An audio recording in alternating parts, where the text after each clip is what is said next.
공학 해석을 실행하기 위해서는 공학적인 물리량의 정량적 표현을 위한 단위계가 필요하며 질량 보존의 법칙에 근거하는 질량 중심의 절대 단위계와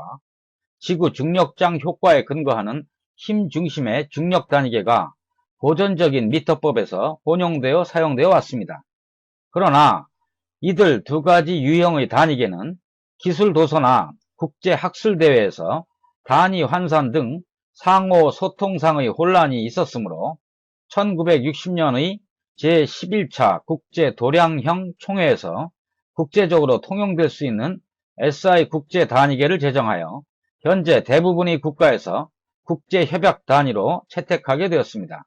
한편 도량형 규격은 제정 주체에 따라 국제 표준, 지역 표준, 국가 표준 및 단체 표준 등으로 구분되며 우리나라에서는 국가 표준의 KS 기준을 정하여 수정상의 공업기술 기반으로 적용하고 있습니다. 본 강좌에서는 화면상의 표와 같이 SI 단위계 MKS 시스템의 기본 단위인 미터, 킬로그램, 초 이외에 유도 단위인 뉴턴을 기본 단위로 하며 실용상 하부 표와 같은 접도를 활용하도록 합니다. 질량과 힘 이외에 단위 최적당의 질량으로 정의되는 밀도와 단위 최적당의 중량을 정의하는 비중량 및 일상생활에서 쉽게 접할 수 있는 물과 비교되는 질량 또는 중량의 무차원 값인 비중도 해석을 위한 기본 물리량이 됩니다. 주요 해석 결과 분석 대상 물리량인 응력은 외력에 저항하여 물체 내에서 발생하는 내력으로서 단위 면적당의 하중으로 정의하며 SI 기본 단위는 파스칼을 사용하고 동일한 단위로 정의되는 면압은 상대 운동을 하고 있는 두 물체의 접촉 면적당 수직하게 작용하는 힘으로 정의합니다. 해석 과정에서의 적용에 직접적으로 관계되지는 않지만 일상의 공학적인 기본 물리량인 1. 모멘트, 에너지의 정의와 회전 운동에서 물체의 원주 방향 회전 속도 계산식 및 일률 또는 동력의 계산식은 도서의 해당 부분을 참조하시기 바랍니다. 정적 구조 공학 해석을 위하여 기본적으로 필요한 또 다른 공학 이론으로는 미소 구조의 변형과 응력 계산을 위한 재료역학을 들 수 있으며 우선 재료역학에서 사용하는 용어와 정의 및 상관관계 등의 기본 컨셉에 대한 검토가 있어야 합니다. 물론 재료역학의 전체 과정은 많은 기간이 필요한 학습 과정이지만 본 강좌에서는 모의 해석 실행을 위하여 필수적으로 숙지해야 하는 사항들만을 요약하여 검토하는 것으로 하며 학습자 여러분들이 필요에 따라 관련되는 전문 서적을 추가적으로 검토할 수 있기를 바랍니다.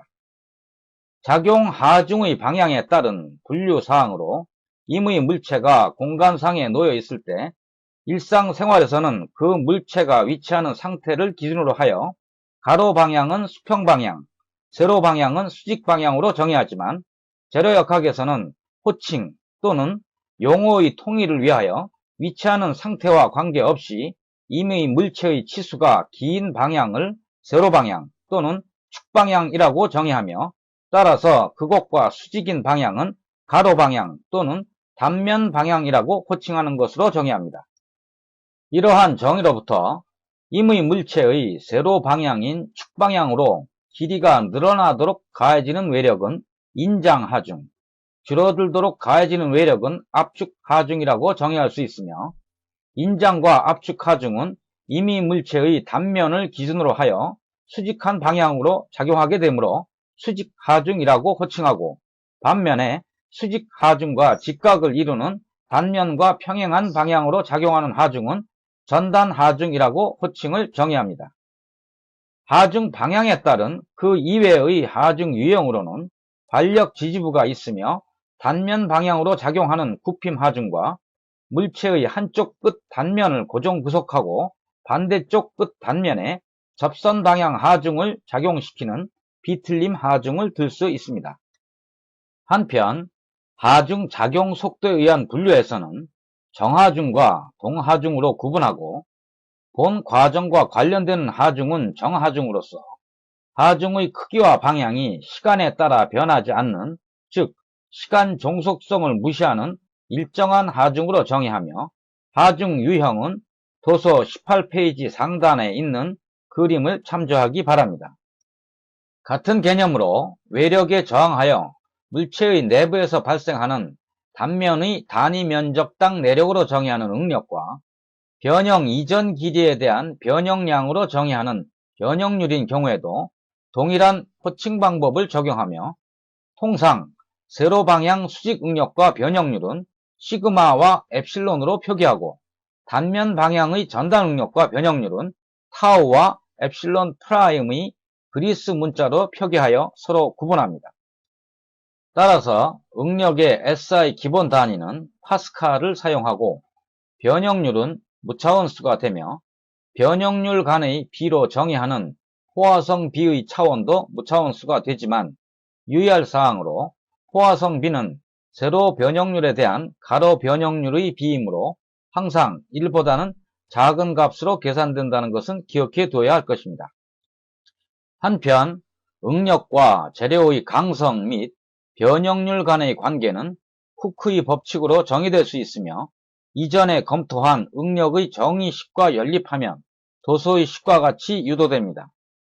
유도된 식의 인자 관계로부터 길이가 L이고 단면적이 A이며 세로 탄성계수가 2인 임의 재료에 F의 외력을 가한 경우 외력 방향의 변형량 람다는 A2분의 FL로 계산되므로 변형량은 외력과 길이에 비례하며 재료의 강성과 단면적에 반비례한다는 것을 이해할 수 있습니다. 또한 길이 방향 재료 강성인 세로 탄성계수를 E, 단면 방향 가로 탄성계수를 G, 최적 탄성계수를 K라 하고, 대상 재료 포화성 비의 역수를 포화성의 수 M으로 정의하면 도서 19페이지 하단과 같은 탄성계수 간의 상호관계가 성립합니다. 공학 해석 실행에서의 응력 계산 결과는 그 자체가 궁극적인 목표가 아니고, 이것을 활용하여 대상 구조물이나 기계장치가 안전하면서도 경제적으로 의도하는 기능을 수행하도록 설계하려는 사항이 최종 목표이므로 다음의 순서에 따라 진행되어야 할 것입니다. 첫 번째로 재질 시편에 대한 인장 시험 등의 재료 시험을 통하여 파손에 도달하는 극한 하중과 극한 강도가 결정되어 있어야 합니다. 두 번째로 허용 하중과 허용 응력 및 안전계수의 결정으로서 구조물 부재 또는 기계 부품이 사용되는 일반적인 조건에서의 최대 하중은 극한 하중보다는 충분히 작게 설정하여 안전한 사용 조건이 보장될 수 있어야 하며,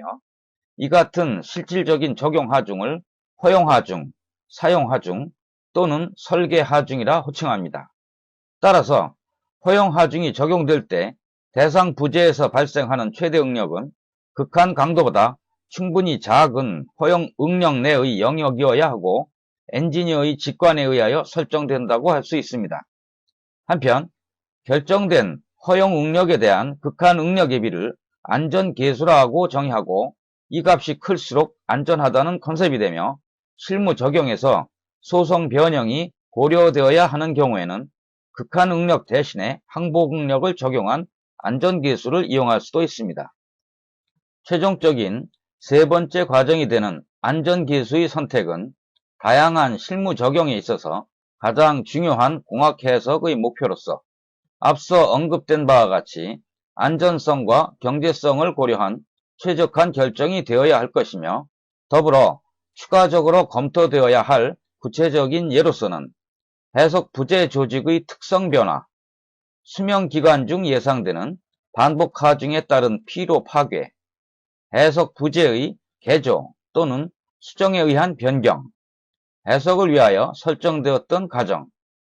유지 관리 및 기능의 열화 등등 케이스 바이 케이스로 다양하게 발생될 것을 예측할 수 있습니다. 도서 20페이지의 그림과 같은 허용 응력인 경우에는 극한 응력 기준인 경우 대략적으로 안전계수가 약 2인 것을 알 수 있으며, 이와 같이 검토될 수 있도록 작성되는 재료 시험 선도를 응력 변형률 시그마 엡실론 선도라고 호칭합니다.